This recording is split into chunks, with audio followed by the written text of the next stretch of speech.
Oi, gente, tudo bem com vocês? Meu nome é Ana Beatriz, esse é o canal Zoé. Sejam muito bem-vindos para mais um vídeo. A Margot tá passando atrás de mim nesse momento. E hoje é um dia muito legal, muito especial. Ela acabou de deitar em cima de mim. Porque foi a primeira vez que a Margot pôde andar lá fora, né? Pôde passear. Aí a gente pôs uma coleira nela. Ela vai ficar me mordendo. Olha a porta refletida no meu óculos. Tô distraída hoje. Mas foi a primeira vez que a Margot foi passear, né? E foi muito legal, muito divertido pra gente. E eu fui lá no jardinzinho e fazia tempo que também eu não ia lá. E eu não curtia lá. Eu fui esses dias, né? Mas antes disso fazia um tempo que eu não ia. E aí, eu, eu me lembrei de que no vídeo do profetismo, eu tava vendo ele de novo, porque eu postei aquele vídeo sobre as promessas, né? Sobre o espaço e tal. Eu tava vendo aquele vídeo e aí eu vi que eu não contei umas coisas que eu tive, umas noções daquela época, né, pra vocês, que eu falei que eu ia contar em outro vídeo e acabei não contando. E aí foi tão engraçado hoje, porque eu tava andando com a Margot e Deus me lembrou dessas moções, porque algumas moções são específicas pros momentos, né? E a gente vai lembrando conforme o momento o rabo da Margot. Mas hoje Deus me lembrou delas e ele me deu um pouquinho mais de profundidade nelas, né? Então eu quero contar pra vocês. Naquele dia que eu gravei o vídeo do profetismo, eu tinha ido no jardinzinho pra pegar a acerola com meu pai, né? E aí o meu pai, eu fiquei observando ele pegar a acerola, porque eu sou uma pessoa totalmente da cidade, que não sei fazer as coisas, e perguntei, pai, como é que pega a acerola, né? E aí ele foi me explicando, ó, você tem que ver as que estão boas e as que não estão boas. Margot! E aí, ele ia me mostrando, ele ia falando como selecionar e tal. E aí eu perguntei pra ele, ia perguntando pra ele, né, nossa, mas por que essa aqui não tá boa? E ele falava, essa aqui passou do tempo, ou essa aqui não amadureceu e tal. E aí ele ia, toda vez que ele pegava a acerola, né, no pé de acerola, ele colocava a boa dentro de um balde, que a gente tava pegando, e a outra ele jogava no chão. E eu olhei para aquele chão e eu vi várias acerolas embaixo daquele chão. E eu fiquei abalada. E foi muito legal, porque Deus falou muito comigo, sabe? Sobre como que existiam espaços que eu só podia entrar na minha vida se eu tivesse as características certas, né? Então, tipo, pra eu conseguir ser uma acerola que entrava no balde, eu tinha que estar bem amadurecida, tinha que estar vivendo um certo período da minha vida, né? Eu não podia ter passado do ponto de alguma forma, eu não podia ter caído e amassado de alguma forma, né? Então eu achei muito interessante aquilo. Não que as coisas não tenham volta na vida, né? Tipo, por exemplo, eu tô muito velha pra isso, não sei o quê. Não, isso são crenças limitantes. Mas tem coisas que a gente só vai alcançar se a gente se moldar daquele jeito, né? Se a gente. E não tô falando também que a gente tem que se moldar de um jeito que a gente não é, né? Mas vocês estão entendendo, por exemplo, uma fruta que não amadurece. Eu tô guerreando com a Margot aqui, eu vou abrir a porta pra ela, só um minuto. Ai, ossos do ofício. Vai, Margot, agora você pode ir lá, pra lá. Acho que ela vai continuar me mordendo, mas é isso aí. E eu estava certa. Bom, e aí, o que acontece? A gente vai. Não que a gente não possa, né, fazer as coisas, porque já passou o tempo nem nada, pelo contrário. Acho que a gente tem que se mobilizar para conseguir algo. Então, por exemplo, as frutas que não estavam maduras, elas tinham que esperar um tempo até amadurecer. As que já tinham passado do tempo, né? Por que que quando não estava no tempo, a pessoa não colheu, né? Não teve alguém para colher. Eu tive que levantar e é isso. E esse vídeo tá sendo muito engraçado. Mas enfim, aí vou vir aqui pra fora, que aqui ela não fica pulando. E aí, cotidiano essa aqui. Eu tive esse entendimento aquele dia, né, que tudo tinha um tempo, mas que eu também devia trabalhar pra me modelar desse jeito, né, ser a melhor versão de mim e alcançar esses lugares que eu queria alcançar. E fez muito sentido na época, porque falava de identidade, né? Deus estava falando de identidade comigo. E aí, quando eu vi as frutinhas no chão, eu também vi outra árvore. Eu não sei se comentei com vocês, que eu amo essa árvore. Ela tem folhas em formato de coração. E a primeira vez que eu vi ela foi na faculdade que eu estudei, né? E aí eu descobri que tinha no Jardinzinho e que tinha na cidade inteira também.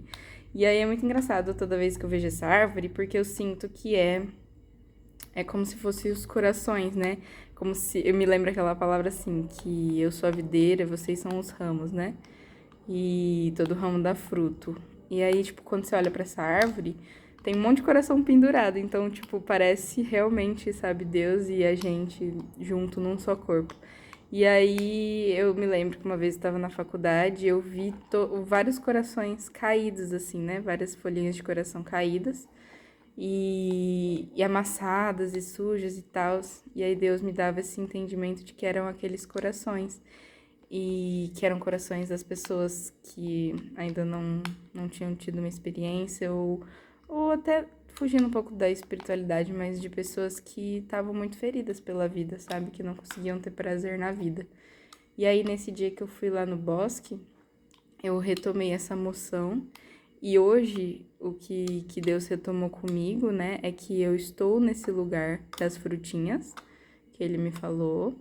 E Ele também retomou comigo que esses corações são corações, os corações que eu vou alcançar com o meu projeto de vida, né, que é o Instituto Zoé, que eu vou falar pra vocês conforme for acontecendo. Acho que eu nunca tinha aberto assim, né? Mas é o meu projeto de vida. E aí foi muito forte isso, né? Quanto que através de mim e através de todo mundo, né? Porque as relações são assim, as pessoas. Eu também toco experiências incríveis através das outras pessoas. Mas através de mim tem muitas coisas para acontecerem, muitos corações para serem tocados, né? A moção desse projeto e desse canal também é sobre essa ressurreição, né? E sobre alcançar lugares que a gente, espaços que a gente nunca achou que poderia alcançar, né? Que a gente olhava e pensava que não era pra gente, mas na verdade é. Então, e aí foram essas duas moções, e na época também teve uma terceira moção, que era uma árvore que eu vi, e essa árvore tinha vários espinhos, era uma árvore diferentona lá, né? Isso me chamou atenção na época, porque eu sou uma pessoa muito agressiva, eu sou uma pessoa muito na defensiva muitas vezes, e me chamava atenção que essa árvore era alta e muito bonita, assim, ela tinha muito... Ela era, tipo assim, ela chamava muita atenção ali no jardim, né? E bem lá em cima ela tinha as folhas bem verdes e, enfim, ela era muito bonita. Só que o tronco dela era totalmente cheio de espinhos. E aí eu fiquei pensando nisso, né? O quanto que eu era essa pessoa cheia de espinhos, mas que também tinha minha beleza, sabe?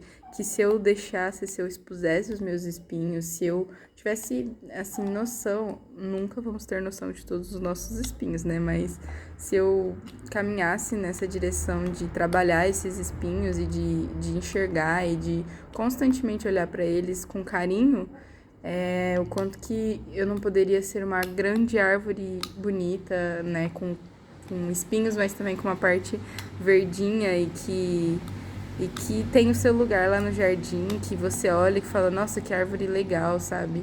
Enfim, e eu tive esses três pensamentos. E aí hoje, enquanto eu passeava com a Margot, né, além de Deus me lembrar de tudo isso, ele tem trabalhado muito comigo a questão do bebê, né, de como que a gente precisa, quando a gente é pai e mãe, a gente precisa ensinar tudo para aquele ser, né? E a Margot, ela me irrita muito, porque às vezes eu tenho que ensinar coisas que eu falo, gente, é muito óbvio, não é muito óbvio, né? E ela foi descobrindo aquele espaço, né? Pra ela era tudo uma novidade. Eu fui olhando pra ela, fui pensando, nossa, que incrível, sabe? Ela experimentando isso.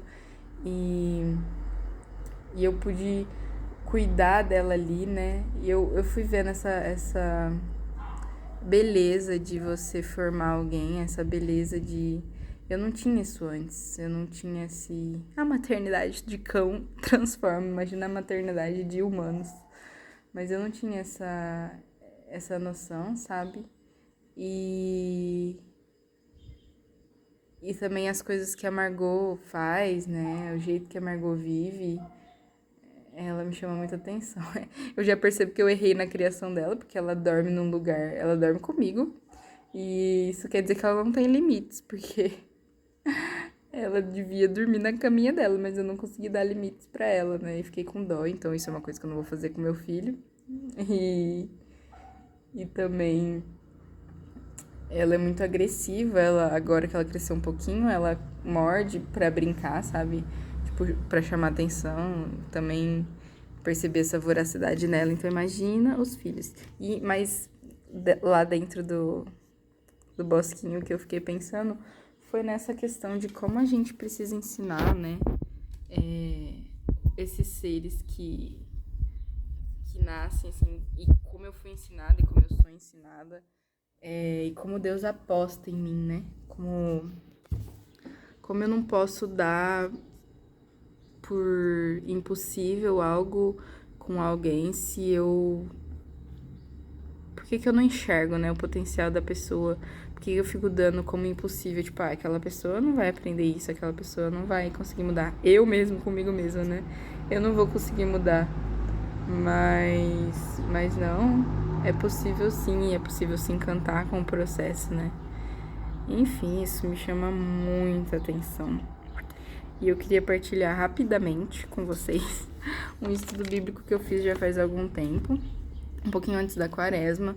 Tava lendo Deuteronômio, tô lendo Deuteronômio até hoje, tô quase acabando o livro, E aí Deus foi falar, é um livro que estuda as leis, né? Então é um livro bem, às vezes, Deus sempre surpreende, mas era um livro que eu achei que ia ser difícil e tal, mas nem foi tanto assim. E aí tem um momento lá que Deus, ele faz a gente contemplar a terra prometida, né? Ele faz a gente entender que é um lugar muito bonito, onde tudo vai valer a pena e tudo mais. Eu acho muito bonito, muito ideal isso, né? É um jeito de fazer a gente caminhar, né? Num sentido de utopia, assim, pensar que existe algo melhor sempre do que a gente tá vivendo, né? Não é muito difícil a gente pensar uma coisa melhor nesse tempo de pandemia e tal. Mas eu percebo que apesar de muito sofrimento, muita dor, a gente tá florindo muito. Pelo menos eu, assim, eu tô numa das minhas melhores épocas, assim, tô crescendo demais. Tá sendo um tempo muito propício de crescer, né? Apesar de todas as coisas difíceis que a gente tem vivido. E aí ele convida a gente a contemplar isso, né? E aí ele volta a dizer que a gente tá no caminho, né? Que a gente tá no caminho e tudo mais. E aí ele entrega no capítulo 11 pra gente 3 coisas. Ele entrega o trigo, o vinho e o óleo. São 3 alimentos, né?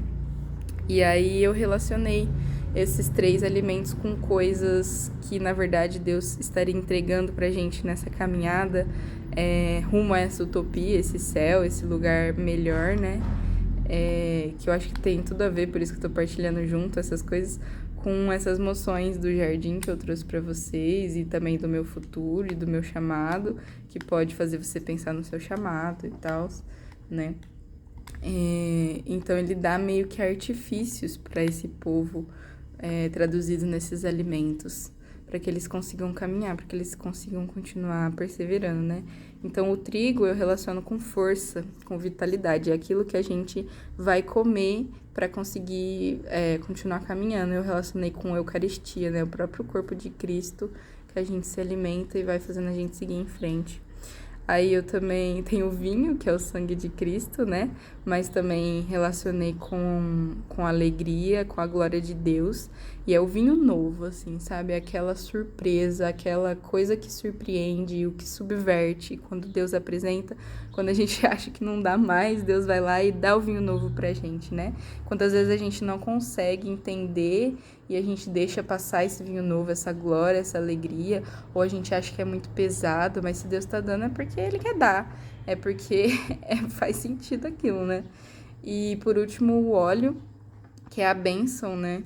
Que já apareceu em muitos outros contextos da Bíblia, por exemplo, quando Jesus unge o rei Davi, né? Manda o profeta, esqueci o nome do profeta agora, acho que é Elias, mas manda esse profeta Elias para ungir Davi, ele unge com óleo, né? E isso é muito simbólico dentro da igreja e tal. E é uma marca também, né? Essa unção com um óleo. Não é só o Espírito Santo, só. Não é só a gente, nesse contexto, nem é Espírito Santo, né? Mas não é só essa questão de Deus estar presente com a gente, né? Da gente ser ungido, da gente ser presença de Deus para os outros. Mas também dizer que é uma marca que Deus faz sobre que declara identidade, né? Então tem essas duas coisas. E aí no capítulo 12 vai rolar uma coisa muito legal, porque Deus ele proíbe de consumir em momentos profanos, vamos colocar assim, de momentos não sagrados, essas 3 coisas que ele deu. Por quê? Porque ele quer realmente construir essa questão sagrada. Então, se a gente não tem uma leitura legal, assim, desse momento, a gente fala, é só mais uma proibição, né? Porque eu não sei se é em Deuteronômio, mas eu sei que tem um livro da Bíblia que tem um monte de proibição. Acho que é Deuteronômio, inclusive, nos primeiros capítulos. Tem um monte de proibição nada a ver, assim, e você fica, meu Deus, por que tá fazendo isso? E eu quis trazer esse contexto pra vocês, né? Que, tipo, tem um porquê as coisas acontecerem e tudo mais. E aí é muito legal, assim. E também Deus, nessa parte, ele proíbe comer e beber da carne e do sangue do próprio irmão, né? E eu já tinha estudado isso em Gênesis, já falei em outro vídeo, sobre a questão da violência, né? Da violência gratuita, de que já que existe a violência, já que existe a agressividade, então vamos colocar esses limites, né? Para essa agressividade, essa violência. E era isso que eu queria partilhar com vocês hoje. Espero que tenha edificado de alguma forma, né? E que, não sei, que vocês possam partilhar alguma coisa que tocou o coração de vocês. E deixe seu curtir e compartilhe com alguém que você acha que vai gostar desse vídeo. E vamos viver esse tempo, né? De seguir caminhando sem perder as esperanças na utopia, sempre querendo melhorar. Deus abençoe muito cada um. E é isso, espero que tenha matado a curiosidade de vocês, porque eu, assistindo aquele vídeo do profetismo, fiquei muito brava comigo mesma. Tipo assim, como assim você começou a falar um negócio e não terminou? Mas Deus sabe, né? Porque era um tempo importante, eu acho, e significativo. Então, e ele refez aquela promessa, ele refez o meu olhar sobre aquelas emoções. E, enfim, era pra esse vídeo de hoje. E é isso, gente. Beijos. Falou!